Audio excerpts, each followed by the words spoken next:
Hey guys, this is Code Conspiracy of a Dead Man. You're about to listen to episode 15, part 3. This one, Chente had to walk away. So, part 3 and part 4 are just going to be TBD and myself. So, hope you guys enjoy the show. We talk about how food is slowly changing. And you definitely tell in the taste of how things were and how things are going. And who knows, maybe they'll be putting bugs in our stuff before it's too soon or before we realize it.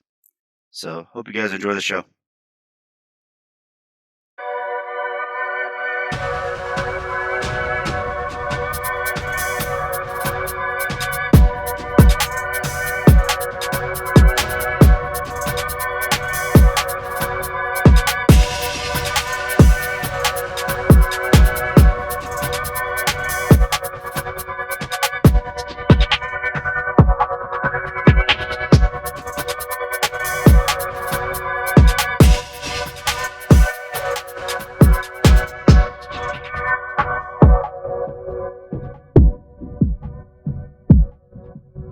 Now about the food. Okay. About this, how it tastes different. Yes. So I've noticed that there's like certain things, specifically like mints. If you were to get icebreaker mints, now they taste more like plastic. They have like a plastic, like I don't know if they've been in the container, they've been out in the heat, and then put on the shelves. Okay. But anywhere I go, it doesn't matter if it's an hour away getting these mints, or 6 hours away, or just at our grocery store down the street at the convenience store. Yeah. Like they always have a weird plastic taste now. Okay. So I don't know if they're being manufactured and plastics are getting into them. Like for example, when they give feed for pigs, Yeah. they get garbage from like bread and like other foods that they were going to get rid of, but they put it all through a grinder. But they'll get like a loaf of bread that's like getting moldy, that's like in the plastic bag. They just throw the whole They bag. throw the whole bag in there, so that gets all ground up and stuff. And then when you start eating pig and you start slicing it, if you started slicing pig and looking at ham or bologna or anything like that through a microscope, you'll find microplastics in it. From it digested in their bodies and then Their body's absorbing it in a way. Okay. And what they've been finding out is that people's hormones are getting really jacked up because of plastics being in their food. Okay. So it's like if plastic's easy to be found in pork, they could easily be putting it into foods just to save a buck as a filler. Instead of like corn being a filler, they're using like plastic being a filler now. Okay. I'm not saying that that's exactly the same, but there's certain gum that tastes very different too. I think those are the only ones that I could like really remember tasting different off the top of my head for food wise. Okay. But is there any like food? Some candy bars. I think peanut M&Ms taste slightly different now. And Oreos. Oreos are now made in Mexico, but they taste different. Like they store them in the container. Not that they store them in the container longer, but I think what happens is because they're down in Mexico, like maybe it's hotter down there, because they're in these containers, and not that they need to be refrigerated, but maybe they store them on pallets outside first, so then you get the sun beating through the plastic, and then that plastic flavor gets on the Oreos. And then same with water bottles, like plastic. Sorry, I like pointed at a water bottle that isn't there, but like plastic water bottles, like the 16 ounce or whatever. Yeah. Like you put those outside, and all the sun beats through there, it will slowly burn some of the plastic, and the plastic particles get into the water. Okay. So like it's not that you get sick from it because it's such a minuscule amount, but those things can lead to cancers, and they can lead to Because you're constantly putting it in your body. So that's not supposed to slowly be poisoning you. Yes. Okay. Exactly. So that one was a weird one. Do you know anything about do you know any foods candies or anything that tastes different now? I'm gonna say, and this could just be like because they could be getting them from a different farm or different location. Yes. There are some fruits that taste different, like watermelons and oranges. Like, I swear when I was younger, they all used to be, like, juicy. Like, you bite into them, you have to wipe off your face. Yeah. And now I feel like a lot of watermelons and oranges are dried out. But it could be the way they're grown. It could be the chemicals they're grown with. It could be the supplier is a different person they're getting it from. Yeah. But I've noticed that, like, compared to when I was younger to now, it could even be, like, how long it's been in my refrigerator. True. But I feel like watermelons and oranges aren't as ripe Or as they used juicy? to be. Yeah, Oh, juicy. okay. Ripe or juicy as they used to be. Well, there's They different seem like dried out. There's two different watermelons, and I just realized this the other. My mom was telling me about this yesterday or the other day. I had to go to the grocery store. I was actually looking for watermelons, but couldn't find any. But they the smaller round ones are bright red on the inside, and they're sweet. They're sweeter. Yeah, If you look for ones that are bigger, the oblong. they're gonna be more watery. Okay. So they're gonna be less sweet but more juice, and you have to find them where like it almost looks like grayish tan veins, like dried out veins are on it. That means it's actually really good. Okay. If it doesn't have those, don't get it. Gotcha. Like I said, it could just be like the time I'm getting them. So Yeah, there was different foods, there's different candies, anything manufactured. I mean, even fruits manufactured nowadays. They can change things and like put different pesticides on them. Like yeah, your apples, when you eat an apple, like you gotta wash it, but even after you wash it, it feels like it has like a wax on it. And somebody said that they put wax on apples now, like a thin coat, so that way it keeps it from the flies getting to it. But I'm like, I would rather have the flies getting to it, and I could just wash it off and you eat it. want poop feet on your apple? Well, I mean, that's why you wash it. You don't wash your hands after you poop, do you? I mean, you wash your hands after you Before poop. you poop. Yeah, you wash your hands after you poop. If you wash them before, then you probably ate chicken wings, and then I understand washing them before.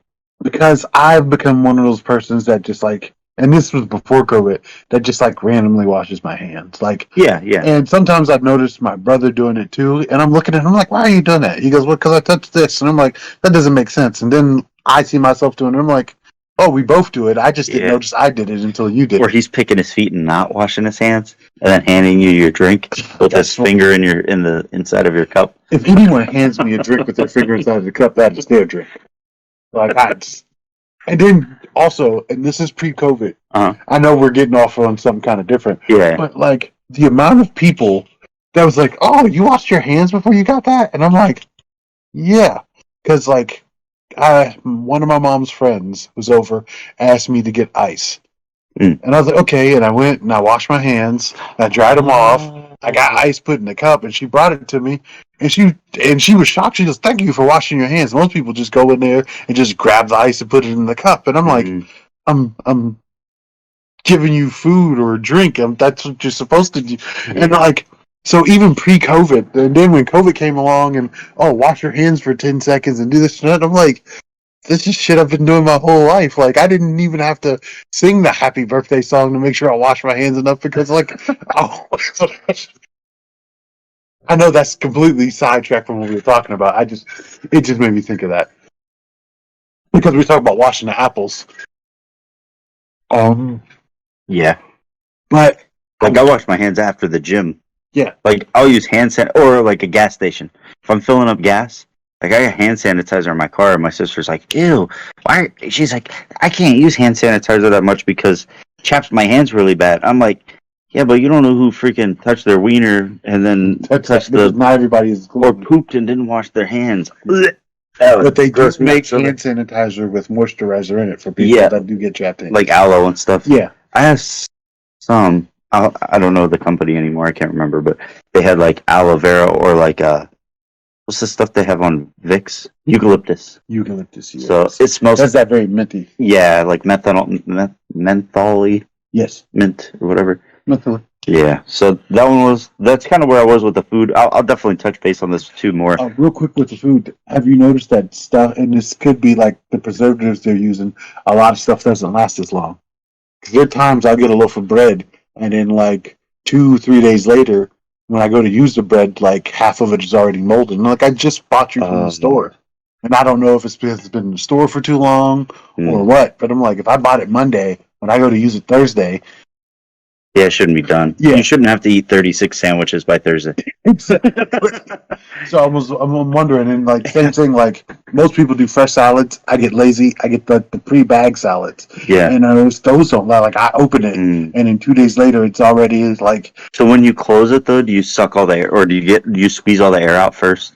Because I noticed my dad will do this when he gets like a loaf of bread, like for peanut butter and jelly or something. Yeah. Or like I don't know, whatever sandwich. I squeeze the crap out of it. Like I squeeze all the air out and I tighten it and I put it right back. Like I spin it a bunch of times. Yeah. So that way there's very little air in it. My dad will get mad because he's like, you smushed all the bread. But then he'll put it away with a full bag of air in there. And I'm like, dude, come on. Or like cheese. Squeezing it without squishing the bread. Like, no, I don't care. Because then I'll just make a smaller sandwich. I'll make 2. But everybody else wants a full-size bread. No, I'm usually the one that only eats it. And him, he don't eat it. But like cheese too. Like if you get like shredded cheese or whatever, and it's in a bag, I have to squeeze the air out to close it. Where like sometimes I'll put it away and like the Ziplock's not even closed. I'm just like, dude, what are you doing? Like, I know you don't want to waste food. But he knows my brother. Yeah. But it's not even him. I mean, sometimes they don't feel it or something. I don't know. They're getting old and brittle. Because my brother will he'll grab a loaf of bread, not a couple slices of bread. Yeah. Instead of tying it, he just folds it under and then sets the bread down so the bread is folding itself close. And I'm like, I'll come along and then I'll grab it and it all falls out. Oh. That happened once, and I was so pissed because he put it backwards. Yeah. And so I just grabbed it by the back and pulled it. But what I'll do is I'll pick it up and I won't push the bread itself, but I'll shake it and I'll guide the air up out, twist it, put the twist tie. Because I'm told I'm weird because I still twist tie it. I know a lot of people that just tie the knot. See, I don't do that. Sometimes what I'll do is I'll squeeze all the air out of it. Not squeeze it like squish the bread or anything. I mean, I kind of do, I guess. But I get all the air out of it and I spin it. And I spin it a bunch of times. And then I wrap that underneath the bread and sit it on there. But that way you see it's all twisted right at the beginning. Yeah, there's nothing can get in or out of it. Yeah, yeah. And see, if he would do that, I'd be okay. But no, he just folds it like it's a towel. He just sets it down like you. Yeah. Like you're sleeping outside. Nah. So, and then alcohol. Alcohol was one of the other topics that I had. It doesn't make you feel drunk anymore. You go from sober feeling to either drunk or sick. I was like, but there's not a buzz feeling where you're just slowly feeling good the whole time. And it might be because of what I'm really drinking. Okay. And I don't really drink as much. Like if I had a bourbon on the rocks or something, I feel like if I take a shot, I'm lit, really. I'm drunk. I could do a couple shots, or probably 3 shots or 4 shots, and I'm drunk. Yeah. Because it's so quick. But if I was sipping on my drink, I'd be like, all right, I'm chill. I just want to be chill. But then there's other things that I'll do where recently at the Around the World party. Yeah. When they were like, here, take a shot of this. Have a shot of this. They were small. They weren't a full shot glass. It was half ounce or an ounce or something like that instead of an ounce and a half. Yeah. And you're doing a couple of those back to back and you're standing there and talking and have a conversation. Then you're like, oh, but then you start feeling good, but it's not that you feel good from the alcohol. You feel good just because you're having the conversation. The conversations are all flowing. Yeah. And you're having a good time. I never looked at it or felt like I was buzzed that night. I think I started getting a little goofy a little bit, but then it wasn't I got sick either. I just tapered down. I kept drinking water. And I think that's where it saves me is drinking water and stuff. But I used to be able to do 6 shots of tequila and I was good for the night. I would be fine all night and I wouldn't wake up with a hangover. Now, that's the other thing. With alcohol now, I'll have a beer and I'll wake up with a hangover. And I'm like, man, I feel so bloated. You're going to hate me for this. Oh, no, go ahead. We're old now. No. I hate it for this. No. Well, think about it. You're talking about 10, 15 years ago of us drinking. Our bodies have changed and been through a lot. Yeah. So how it processes alcohol, that could be. I don't know about the taste and the. And I'm on different medications, so that might make a difference. Yeah. And then it tastes different, making me feel different. Yeah. I've only ever drank to get drunk once. Yeah. I've always been a sipper. But I've always been an occasional guy, so for me, it's been the same because like I'm a social drinker, so like I don't like. And for you specifically, peer pressure doesn't work. No. I mean, it works for me. Like I could peer pressure you, but I don't peer pressure you like too hard. I'm like usually like, here, I got you one.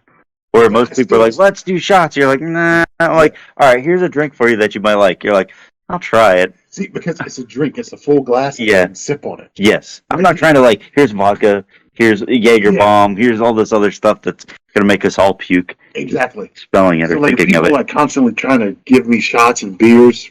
Beer one not gonna work because I don't like it. Yeah. But like shots of chocolate milk. Heck yeah. Yeah. I want to get chocolate wasted. But in the aspect of like, oh yeah, here's this glass. I mixed a couple things together. You might like it, and then I can slip on it at my leisure. That to me, that's not peer pressure. That's how I like to drink. I like to sip. I like to enjoy my surroundings. I don't like to be inebriated. Yes, and I think when you get inebriated, you're like you don't really pay too much attention with your surroundings. Where I feel like both of us like. We're more the type of people to sit there and sip and people watch. Yes. That way you know if people are coming up on you or behind you. Like there was times where like people were walking up behind me and you're like, oh, so-and-so's behind you. Like, oh, cool. And I'd even look because I trusted you were my eyes, like behind the back of my head. So I was like, oh, cool. I just like ignored them, let them do their thing. And if they came up to say what's up, cool. If they didn't, oh well. But it wasn't something where I was like, I'm going to go turn around and start a whole other conversation with people I don't know, or like people I only met once. I'm getting more open to that second one though, because like around people I know, I'm outgoing. Yeah. Around new people, I am very reserved, and I've been trying to break myself to like explore new avenues. Well, the one thing that I feel like that worked with too was the gym.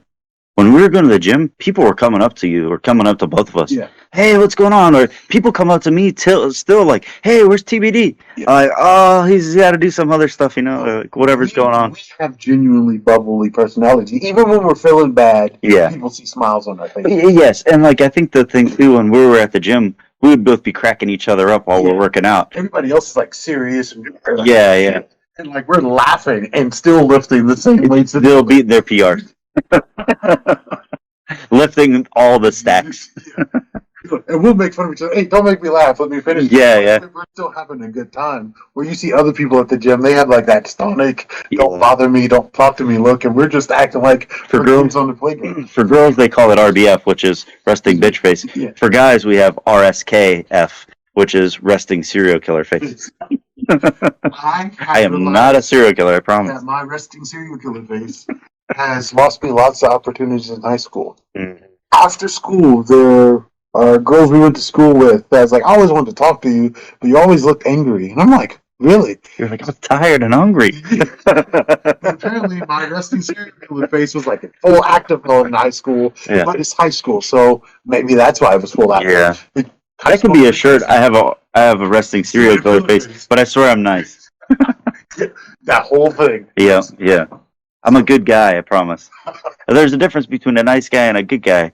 A nice guy, they'll let the bad guy take the girl.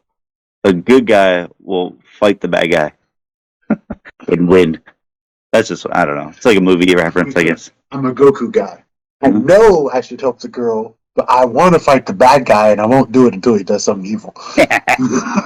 I'm going to let you get kidnapped just so I can beat his ass. And like, that's horrible sounding. Peaches. I love that. Oh, man, I love that movie. I know a lot of people that say, like, oh, no, it ruined my childhood because it changed up the characters. And like, it was awesome. Yeah. It was awesome. I guess John Leguizamo was like, that's racist. You can't have Chris Pratt playing Mario because he's not Italian. It's like, dude, you're Mexican or Puerto Rican, whatever he is. You're like, you're not Italian either. I don't know. Whatever. All right. And then the third one the next one I got is the weather or pollen. Pollen? Yes. So pollen is getting way worse. It was getting way worse. Or I guess the weather was becoming uncommon. Like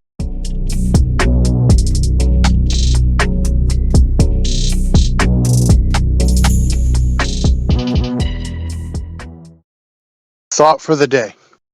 Life fails to be perfect, but never fails to be beautiful.